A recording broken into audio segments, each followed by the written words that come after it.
Selama beberapa dekad, pendidikan di Malaysia telah dan masih dalam kesusahan. Pelajar bukan sahaja menghadapi pendidikan yang tidak berkualiti dan bertaraf rendah, tetapi juga tidak diberi peluang yang saksama, kurang pendedahan dan keupayaan berdaya saing di peringkat antarabangsa. Kementerian Pendidikan menggaji kira-kira 550,000 kaki tangan termasuk kira-kira 420,000 guru sekolah dan belanjawan perbelanjaan tahunan sebanyak 50.4 juta ringgit 2021 untuk melaksanakan sistem pendidikan berpusat untuk semua sekolah kebangsaan di Malaysia. Berdasarkan mana-mana piawaian pengurusan, Jabatan Pendidikan Malaysia adalah sebuah organisasi yang besar, namun kita menderita standard yang buruk dan jatuh. Pendidikan adalah mengenai memperoleh pengetahuan, memudahkan inovasi dan pemikiran bebas antara lain. Namun, sejak 60 tahun yang lalu, sistem pendidikan Malaysia telah dikaburi oleh ideologi politik, agama dan perkauman yang mewujudkan pemikiran sempit di kalangan pelajar. Sistem pendidikan telah mengalami banyak pembaharuan dan perubahan flip-flop yang memaksa pelajar untuk mengambil banyak kursus demi memenuhi tuntutan politik dan agama. Ini telah mengakibatkan kekurangan masa dan sumber dalam mendidik untuk belajar, membaca, matematik dan sains. Di samping itu, kerana terhalang dalam pembelajaran bahasa Inggeris sejak 1 Januari 1970, pelajar tidak mempunyai akses mudah kepada interaksi pembelajaran dengan seluruh dunia. Walaupun mempunyai tenaga kerja yang besar serta perbelanjaan yang besar, pendidikan Malaysia adalah tidak berkualiti dan bertaraf rendah. Kualiti sistem pendidikan Malaysia yang rendah lebih membimbangkan daripada tahap hutang isi rumah, kata pakar ahli permikanan Bank Dunia Dr. Federico Giusender. Dr. Federico Giusender juga mengatakan bahawa rakyat Sarawak seharusnya bimbang bahawa persekolahan anak-anak mereka melakukan lebih teruk berbanding dengan kanak-kanak di Vietnam, sebuah negara yang lebih miskin daripada Malaysia. Pada tahun 2012, program penilaian pelajar antarabangsa PISA melaporkan bahawa pelajar Malaysia menduduki tempat ke-52 daripada 65 negara di belakang Vietnam yang menduduki tempat ke-17. Pada PISA di 2015, pelajar Malaysia sekali lagi menduduki tempat ke-52 daripada 76 negara dan di PISA 2018, pelajar Malaysia jatuh ke kedudukan 59 dengan markah di bawah purata keseluruhan. Jelas sekali bahawa taraf pendidikan Malaysia adalah semakin teruk, namun taraf prestasi pendidikannya ditetapkan pada tahap akademik yang semakin rendah, manakala bilangan pelajar yang mendapat markah A penuh dalam pemeriksaan awam kebangsaan semakin meningkat. Ini memberikan gambaran palsu bahawa pelajar kita menunjukkan prestasi yang bertambah baik. Ini adalah hidup dalam penafian diri dan menggalakkan diri sendiri dengan sengaja. Kualiti rendah yang sama telah dicerminkan dalam institusi pengajian tinggi. Universiti Malaya sebagai universiti teratas di Malaysia menduduki tempat nombor 301 oleh Times Higher Education Ranking pada tahun 2020. Sebagai perbandingan, Universiti Kebangsaan Singapura berada di kedudukan nombor 25 dan Universiti Hong Kong di nombor 35.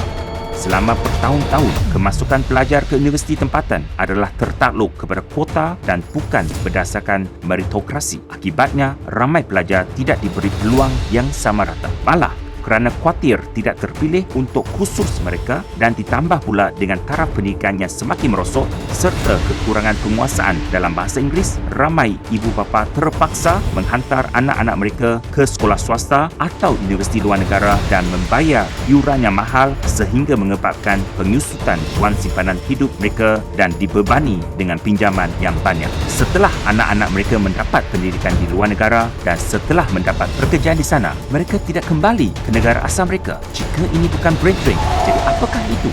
Sudah terlalu lama serta begitu banyak sekolah yang serba kekurangan dan usang di Sarawak. Daripada 1,454 sekolah, 1,020 adalah dalam keadaan usang, di mana 415 daripadanya amat kritikal. Kebanyakannya tidak mempunyai asrama penginapan yang sempurna dan keperluan asas seperti air bersih dan elektrik, apatah lagi kekurangan sambungan internet asas. GPS telah bercakap tentang penyelesaiannya dan membuat pengumuman dan janji. Namun begitu, sekolah-sekolah usang ini masih banyak yang kekal. Di Sarawak, majoriti sekolah kita tidak dilengkapi dengan perkakasan dan perisian yang sesuai untuk memenuhi keperluan pengajaran moden.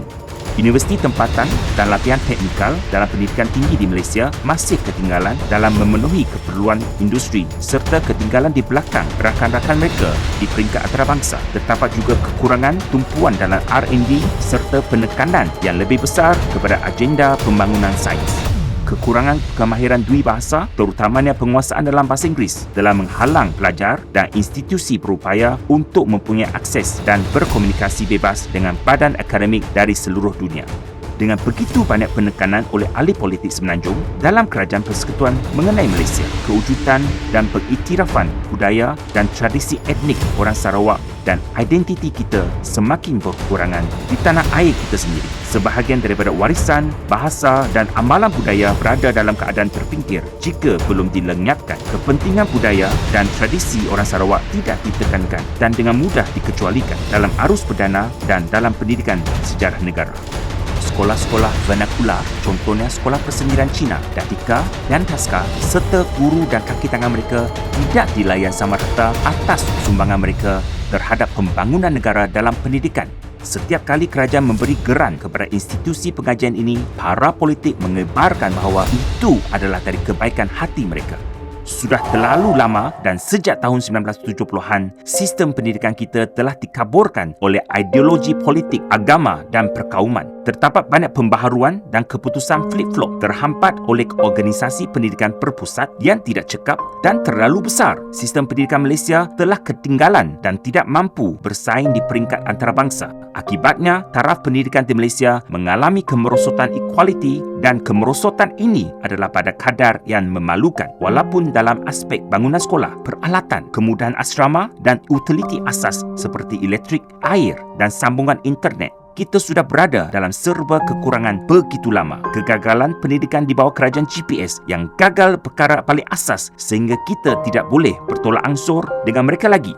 Kasihanilah anak-anak kita dan anak-anak mereka di masa depan. Biarkan pendidikan berdikari semata-mata untuk tujuan kecemerlangan dalam memperoleh pengetahuan, memudahkan inovasi dan pemikiran percuma setanding dengan piawaian antarabangsa. PSB adalah parti tempatan Sarawak yang tidak tunduk kepada sesiapa. Sudah tiba masanya untuk menukar kerajaan GPS yang telah mentakbir lebih dari 50 tahun yang ternyata gagal. PSB adalah matahari terbit Sarawak, sebuah parti harapan untuk masa depan pendidikan yang lebih baik untuk anak-anak kita di Sarawak. Sekarang adalah pengakhiran untuk GPS. Harapan masa depan oleh matahari terbit ada di sini.